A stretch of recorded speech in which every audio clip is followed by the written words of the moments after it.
Okay, folks. Hey, guys. Happy Monday. Chris and Chris here. Super great to see everybody. Hope everybody's recovered, at least in the States here, if you've enjoyed a lot of calories this weekend. Chris, sounds like you have as well. Me. So Chris lives in Tijuana, Mexico, which is evidently the most dangerous city in the world right now. That's what they say. That's what they say.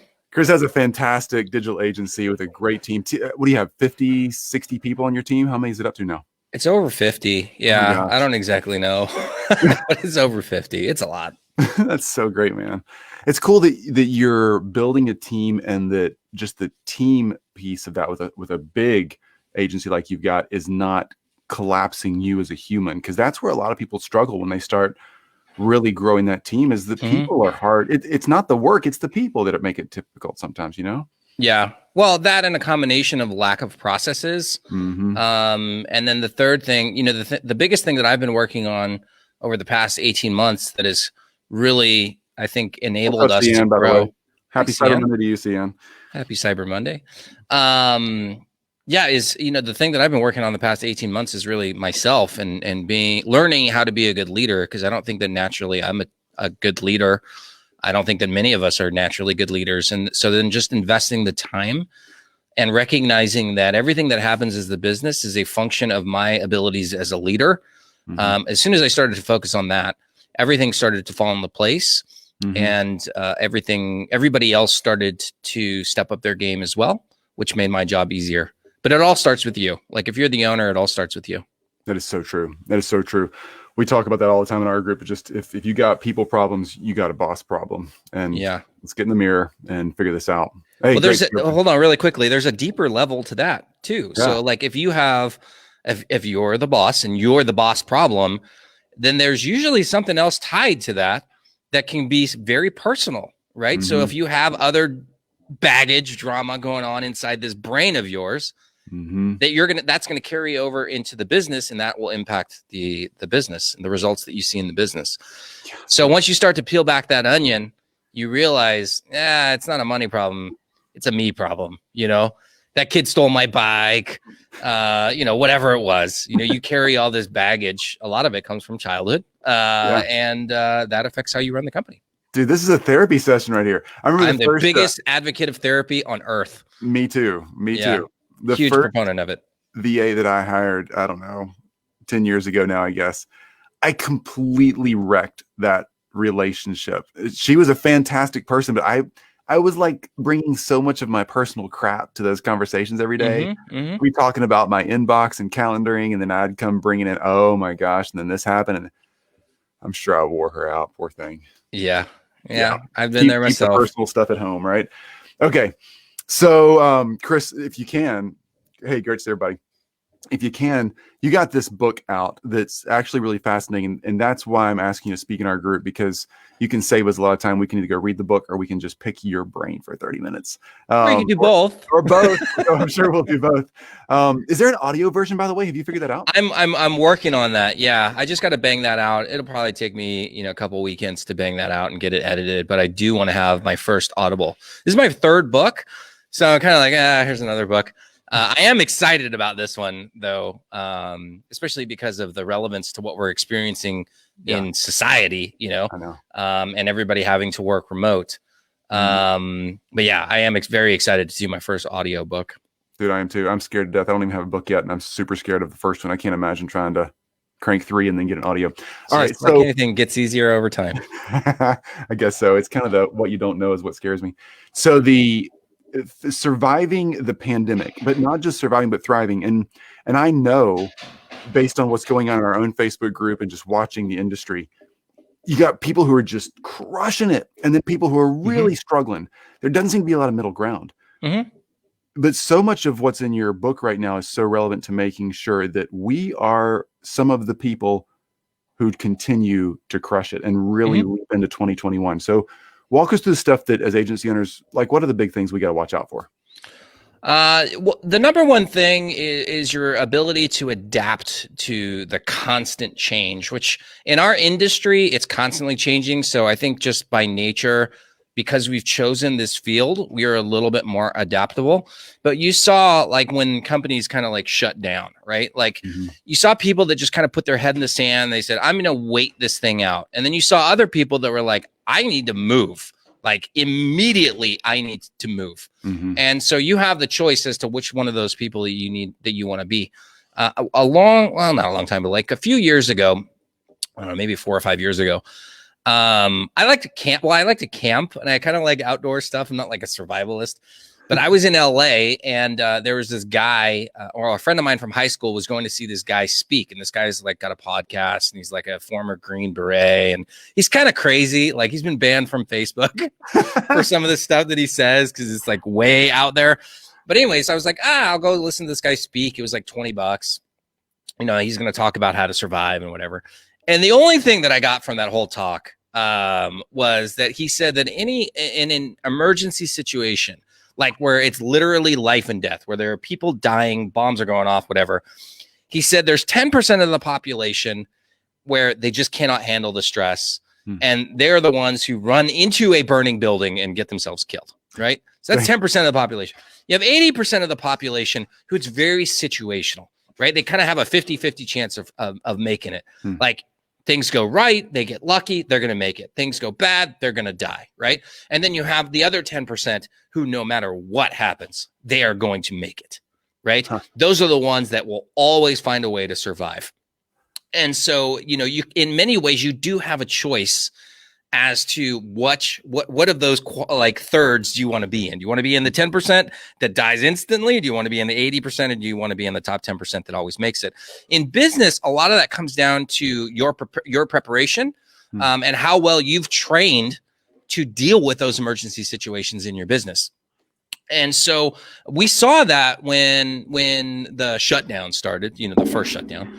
And you saw some people who, you know, did the absolute wrong thing to do. And we did see kind of like what's the word that I'm looking for? Let's just call it an evolution with agencies. Ones that were already kind of weak, they died off very, very quickly. They did not have good clients. They did not have good processes. They did not have good profitability.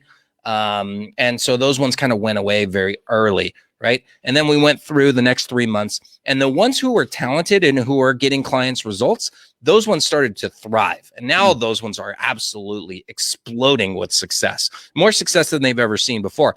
We just brought on a client actually on Friday. She was doing like, you know, $30,000 at the beginning of the pandemic.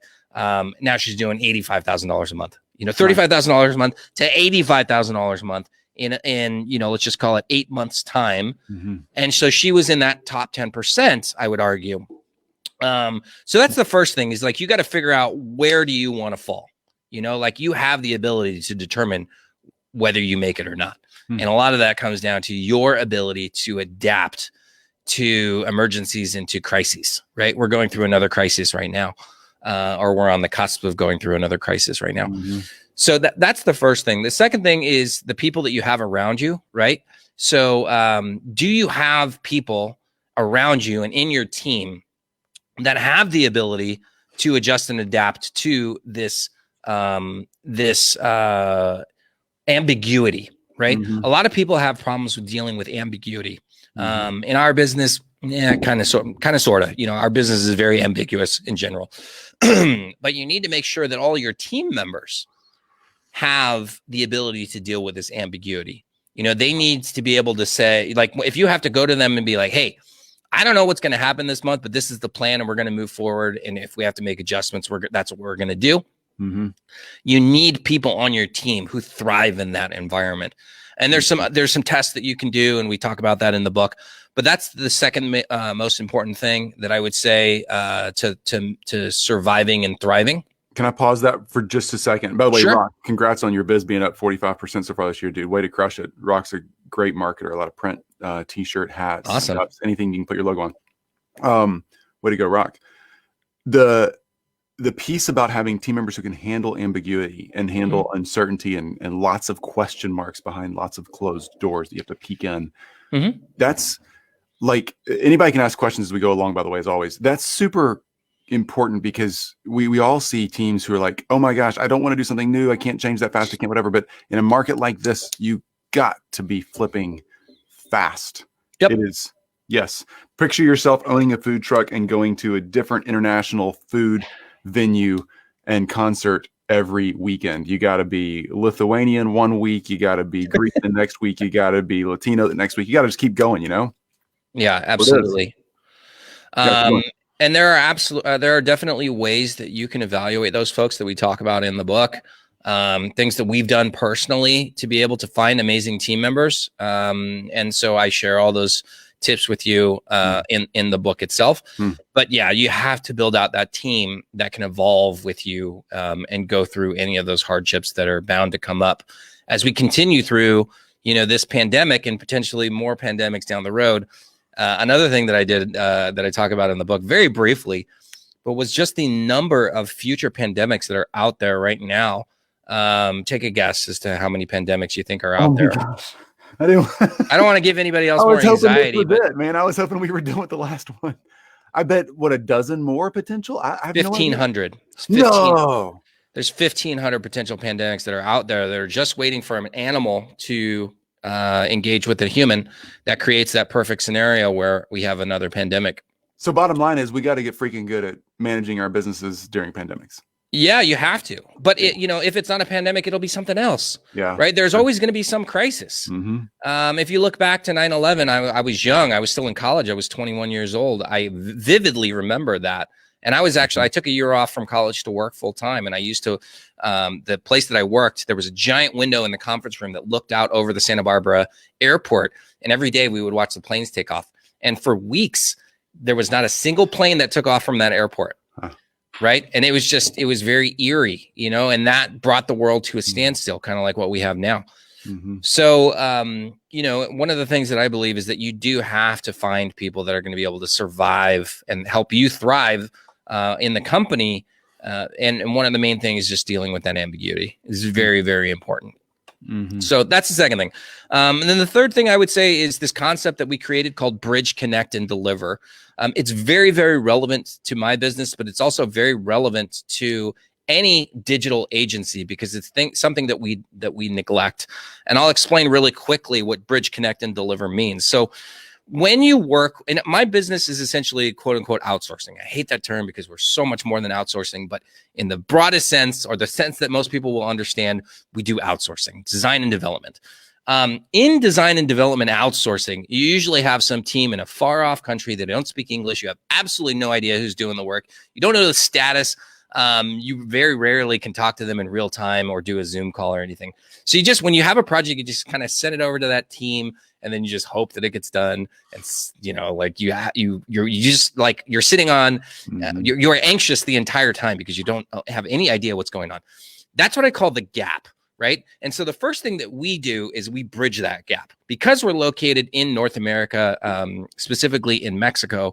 We have this ability to talk to our clients in real time. So we have these very open lines of communication, and that's how we bridge that gap. And that's how we learn from our agencies. We reduce their anxiety. And we automatically start off the relationship really well. One of the things that we do is we have a mandatory once a week call between the team leader and the project manager or the owner of the agency so that they know what's going on with the project. We talk about all the open projects, what's going well, what they want us to improve, and then what's the goal for the week. Everybody knows what's the goal for the week. We're on the same page. We're all working towards that single goal for that particular week. So that's part of how bridging the gap, right? So as you hear me talk about this, think about ways that you can bridge the gap with your clients. Second part is connect, right? And that comes down to developing an emotional connection with that client and really getting embedded with that client's processes so that they feel like you're a part of their company, or for us, like they feel like we're a part of their agency. We just happen to be located in Mexico, right? We are an extension of them. They also know that no matter what happens, that we have their back, that if it's 4:00 on a Friday, and they have an emergency pop up, that we're going to stay online until it gets done. That is very, very important. You need that emotional connection between you and the client. That's connect. And then the third one is deliver. And this is the simplest one, but everybody in my industry doesn't understand this concept. It just means you have to hit deadlines and you have to do what you say you're going to do, right? Like in my company, we are obsessed with deadlines. We have a daily deadline meeting between each of the teams. They talk about all the open projects. They talk about who's doing them, when the deadline is coming up, and are you going to hit that deadline, right? Every single morning, 8:30 a.m. Pacific time, the teams are doing that. And that ensures that you are delivering to the clients, right? So all three of those things, every single agency can do. Not a lot of agencies are doing them consistently. And when you have those philosophies the way that we do, you can go back and you can pinpoint exactly what went wrong when you have a client that's upset. So let's just take it a scenario, for example. Because Bridge, Connect, and Deliver can also help buy you time if you're not doing a great job. But let's say, you have open lines of communication. You're connecting with them. You talk to them every single day. As you're going through that learning phase, you've missed a couple deadlines. Okay. So you might be able to get away with missing a deadline if you've Bridge and Connected. Sure. But if you haven't, and you miss all three, you're going to be canned done. Yesterday, right? You're done. Yeah. The other thing that I see, the lead generation agencies, I see this happen all the time. They do a fantastic job of delivering. They do a decent job of bridging the gap. They do a horrible job of connecting.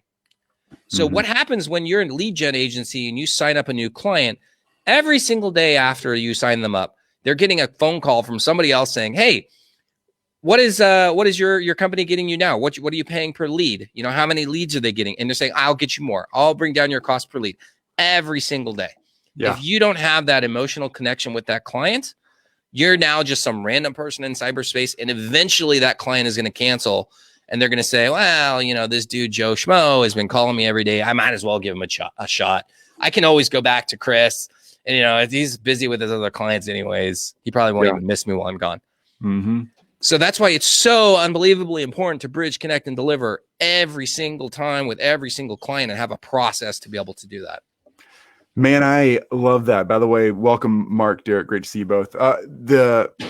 The Bridge, Connect, Deliver thing is like so meaningful to me because in our agency we work with surgeons and subspecialties. So we don't do most of our work. We give probably 90% of it to other agencies. Yep. But we are so on that. If we don't feel that connection, that we can trust, basically in our minds, just trust, which is the Bridge and Connect thing, that they really got our back. Then we're out of there. We're not sending them any more business. And we're also the deadline thing. Oh my gosh. Yeah. Anybody who's in this industry, if you can just hit deadlines, you are far and above most of your competition. That will set you apart. Yeah, absolutely. It's funny about with clients because if you say, hey, I need you to approve this copy, they'll ghost you for weeks. But as soon as you say, hey, I'm going to have this ready for you at 3:00 on Thursday, they are sitting at their computer waiting. Right. Yeah. And if you miss that deadline, then you have ruined that. You've basically tarnished your reputation with that client. And it takes a lot to be able to get it back. Yeah. So you have to hit those deadlines. And like I said, these three Mark likes that Connect Deliver. Thanks for sharing the insight. No problem. Daily deadline.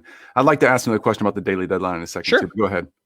Well, what I was actually gonna, that's a perfect segue. So you need to have simple processes basically so that you're ensuring that you're doing these things because these concepts are great, but you need actual practical things to make sure that this is getting done. So for example, on the Bridge side, weekly calls, mandatory weekly calls, same day, same time, same format. Call takes 10 to 15 minutes.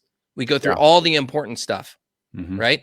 Connecting, right? We do that on the weekly calls as well. We are embedding ourselves, we get embedded in their project management system. We have a Slack channel so that we can talk. We understand what are their goals.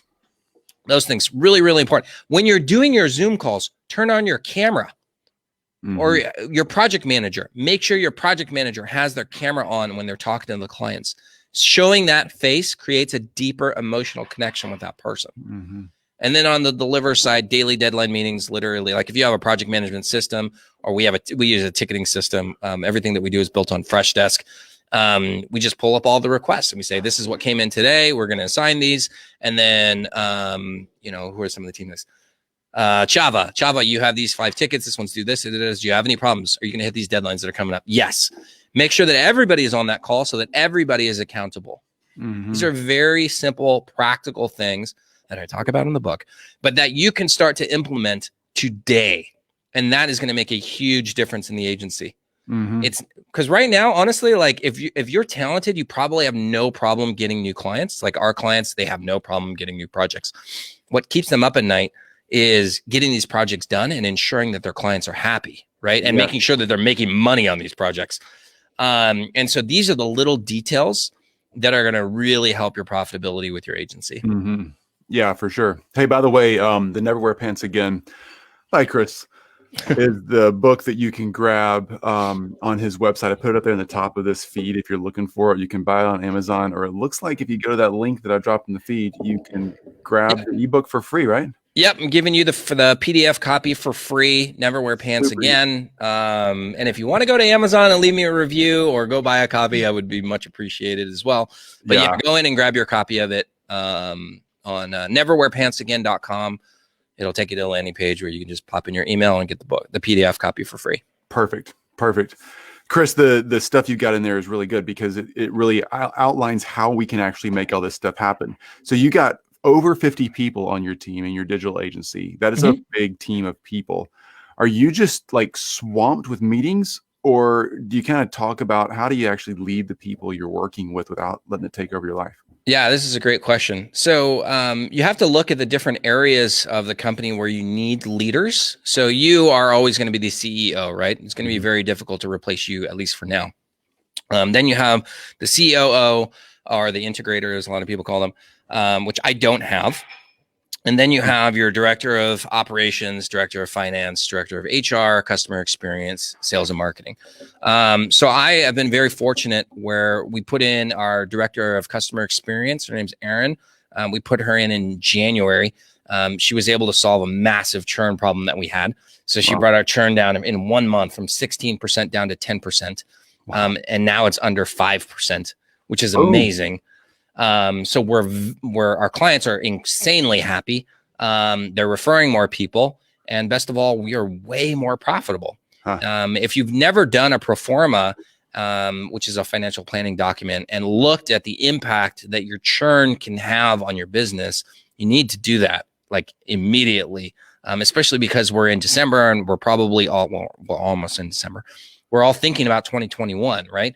And so I put in Erin as our customer experience director. She's done a fantastic job. So I don't really have to worry about that. We recently promoted one of our operations, or I should say pod leaders, to operations manager, David Magana. We moved him into that role in July, I believe. He has done a fantastic job with that. So now I don't really have to worry about the operations stuff. Nice. My fiance runs our HR and our finance. So she's pulling double duty. She's doing a great job. We are going to have to move one person specifically into the HR role so she can continue to manage finance.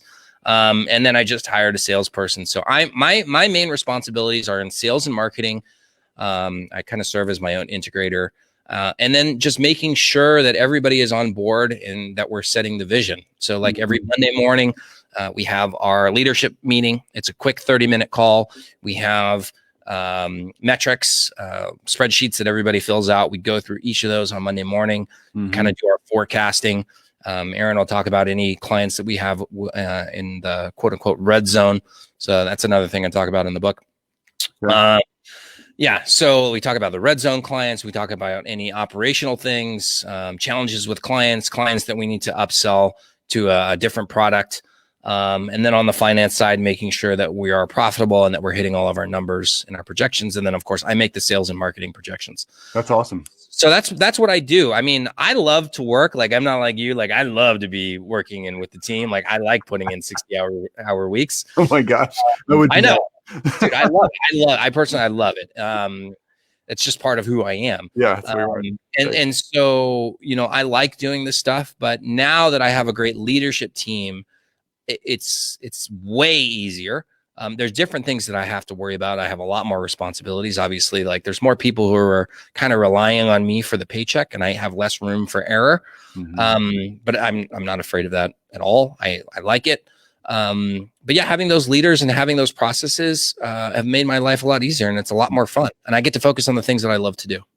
I love the way you've got the people and the process both kind of dialed into like a dashboard almost. Your people are presenting the overview to you, and your processes just support their knowledge base. That's perfect.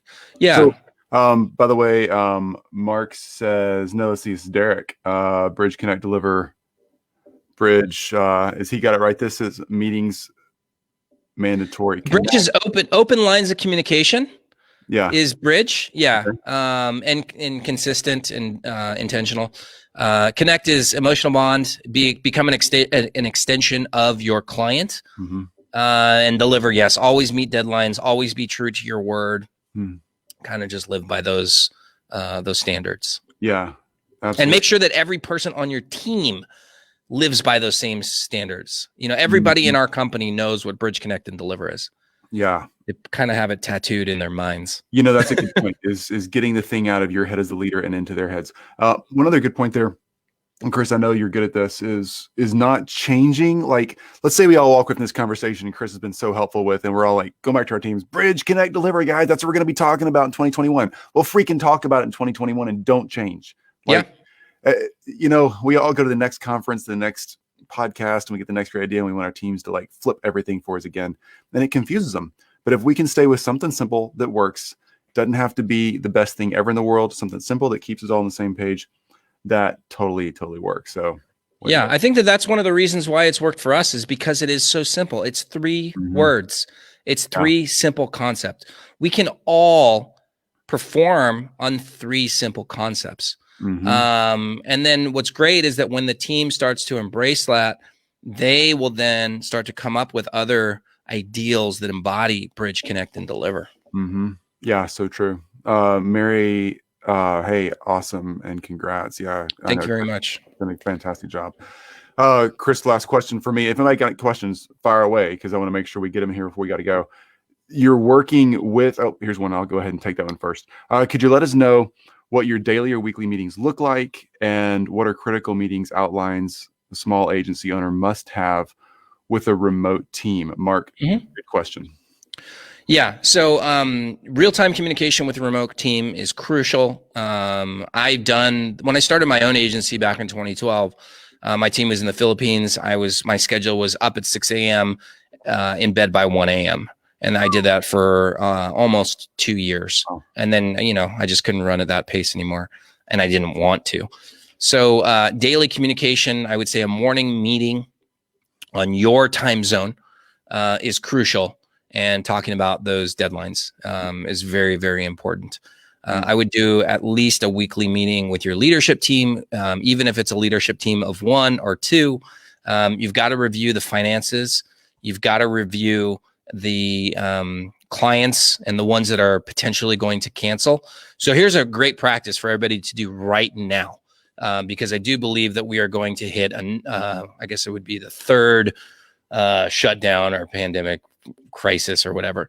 You need to identify what are your red zone clients. A red zone client is somebody that has a shaky business. They've had issues with payments. Maybe you haven't been able to get them the highest or the best results that you get for other clients. But they're clients nonetheless. Maybe it's somebody that you're trying to work out and you don't want to, you kind of want to fire that client anyways, but they are bringing in revenue. You need to identify who are your red zone clients right now. What are the people that could potentially cancel, right? And then you need to come up with a plan for how you're going to keep those folks. First of all, if you want to keep them, or what's the plan if they cancel? I tell everybody, have 20% of your labor be a contractor, because in the event that things go horribly wrong, then it's much easier to release those contractors as needed. And then you can always bring them back, or you can always rebuild that team. But if you have in-house employees, it's much more difficult to get rid of those folks if shit hits the fan, pardon my French.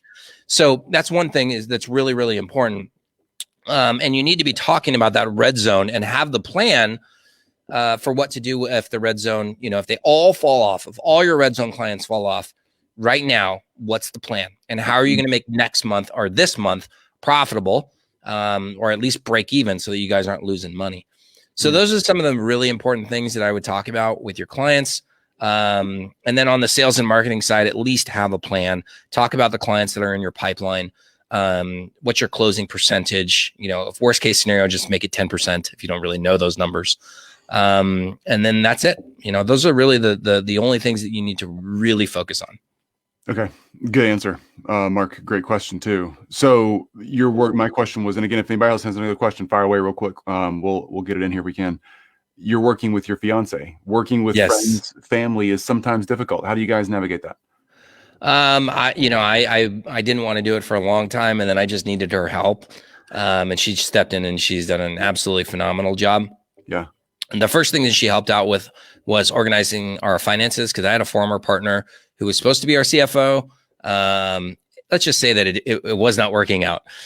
So he's no longer with us. And then Oyuki, my fiance, stepped in, and she really got the book straightened out, started to establish, I kind of established where we needed to be in terms of like cost of goods and profitability. Mm-hmm. And then she worked her magic and took ownership of it and figured it out.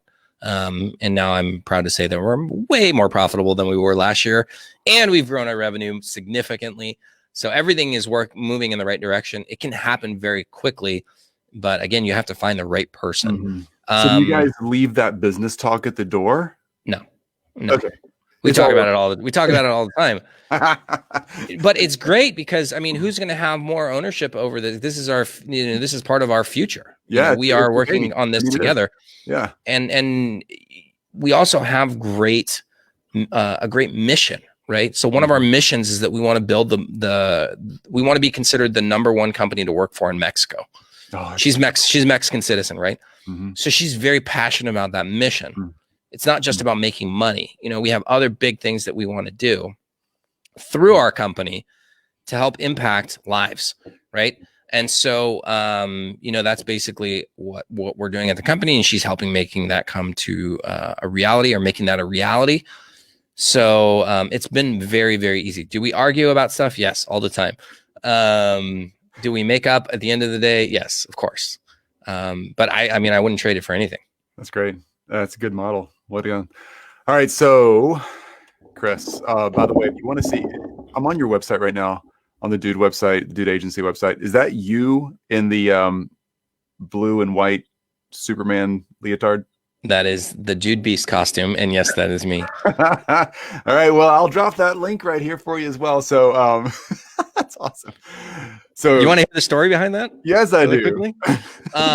So, we, oh my gosh. I launched team shaking a bottle of champagne in this. In a lot of spandex.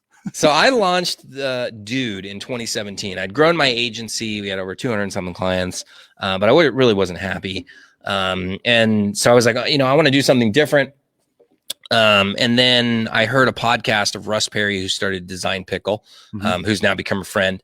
And I was like, man, I can totally do that, doing design and development with our team in Mexico, because nobody in the States ever thinks to go down to Mexico for design and development help, which I had done in 2015. So, rolled it out, started doing Facebook ads to get our first clients. Went to a conference that Digital Marketer put on in December of 2017, and got really good feedback from all the agency owners that were there, and actually picked up a client.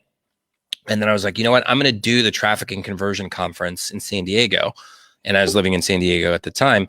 And so, we spent a bunch of money. It was like 10 grand, which is a lot of money. But when you're doing 10 grand in revenue per month, dude, it was a lot of money. So we took that chance, and I was like, I've been to traffic and conversion probably 5 times prior to that, and it's kind of boring, right? So I knew how to stand out. So we were like, let's just go all out on the Mexico thing. So we brought Mexican candy, we had tequila, we had gift bags with all kinds of fun Mexican stuff. I wanted to bring churros, but the hotel wouldn't let me do it. And I was like, okay, so here's going to be, the icing on the cake is that I am going to dress up like a Mexican wrestler. And so I created this Mexican wrestling costume, idea, called him the Dude Beast. And so I would dress up in front of like 6,000 people. I had the spandex, I had the boots, I had the cape, I had my mask, I was everything. And I was in insanely good shape. That's really good motivation for getting in shape, by the way. If you have to be in spandex in front of 6,000 people, you will find a way to lose weight. So I did that. And then that conference ended up being a massive success for us. I think we ended up pulling like 200 grand out of that conference. And that's what really was the springboard for Dude. And so it's been kind of like rocket ship growth ever since then. But now I wear it every once in a while. We just did a video. It should go up like this week where I'm wearing there's a video right there on your homepage above the fold, man. Well, there's new ones too. Okay. So I try and do the Dude Beast more often. That's hilarious. Yeah. All right. Well, the link to the free book is at the top of this post. Yeah. Never Wear Pants Again is the title of the book. Neverwearpantsagain.com. Just go there. You can get a free PDF copy. Absolutely. I'll drop the Amazon link if y'all want to pay for it and leave Chris a review. I'm sure it'd be awesome too. Dude, next time we do this, wrestling costume, please. I mean, come on. Okay. Give me a week. I'll drop the Thanksgiving week. A flannel shirt. Come on, that's boring. Okay, next time. Man, Chris, thanks again. Thank you so much. Awesome to see you. Have a great week. And man, crush 2021. I can't wait to hear about what's coming for you. I know you're just going to kill it. Big things. I know big things. Yeah. Love that. Go big or go home. You bet. Mary, thanks for hanging in there, everybody. All right, folks. You have a fantastic Monday. I'm telling you, lean into what Chris just presented. It is the truth. It works. And 2021's coming. And we've all had a crazy year, either huge success or huge sucky time in 2020. And this is just good practice for life. All right. This is the way it goes in business. It's going to be something. So get good at the somethings, because in the nice, easy years, when there's one or two of those strung together, you're going to fly past everybody. And then when it's the uphill climbs, you're going to start passing all the folks who didn't practice like we're practicing right now. So take Chris's advice, get the book, do the work, get the results. You'll be really glad you did. All right, dude. Thanks, Chris. Thank you very much. Bye, guys.